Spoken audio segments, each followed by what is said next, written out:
Hello everyone, আজকে চলে এসেছি ছাদে। ছাদে খুব কমই ওঠা হয় আমার।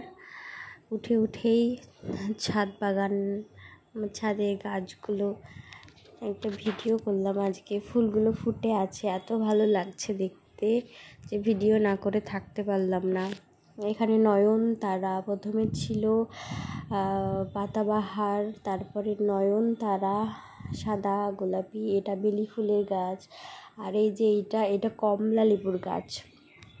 এর আগে দুবার কমলা লেবু হয়েছিল, খেয়েছিলাম, ভীষণ মিষ্টি।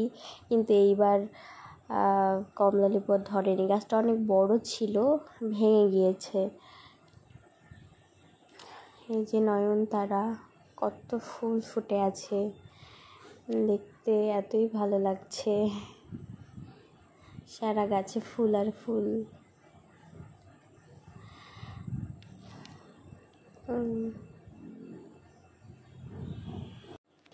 নয়নতারার আমি একটা চারা এনে লাগিয়েছিলাম, দিয়ে এতগুলো গাছ এত বড় হয়ে গিয়েছে।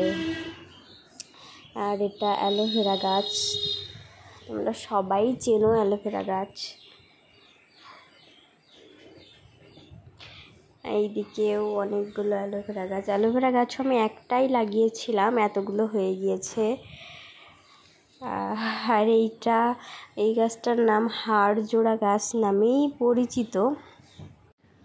মানুষের ক্ষেত্রে কতটা কার্যকরী তা জানি না, তবে ছাগলের পা ভেঙে গেলে এই গাছ কিছুটা অংশ কেটে সেটাকে বেটে যদি ছাগলের পায়ে লাগিয়ে ভালো করে বাতা দিয়ে ব্যান্ডেজ দিয়ে বেঁধে দেওয়া হয়, কিছুদিন পরেই সেটাকে আবার চেঞ্জ করে আবার নতুন গাছের এই কাণ্ড নিয়ে বেটে আবার লাগিয়ে এইভাবে করলেই ভালো হয়ে যায়। এটা আমি দেখেওছি নিজে। আর এই যে পেয়ারা গাছে অনেক পেয়ারা ধরে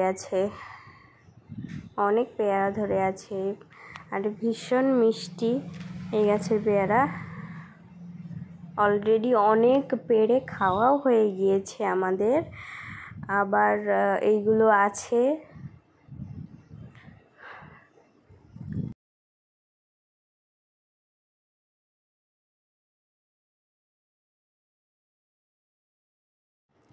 আজকের ওয়েদারটা ভীষণ ভালো। আর এই যে এটা হলো থাইল্যান্ডের আমড়া গাছে আমড়া ধরেছে, বেশ অনেকগুলোই ধরেছে। কিছু গাছের পাতার নিচেও ছিল, যেগুলো দেখা যাচ্ছে না।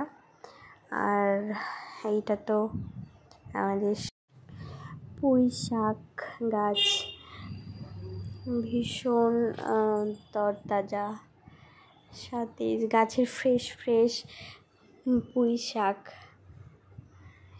কোনো সার ছাড়াই।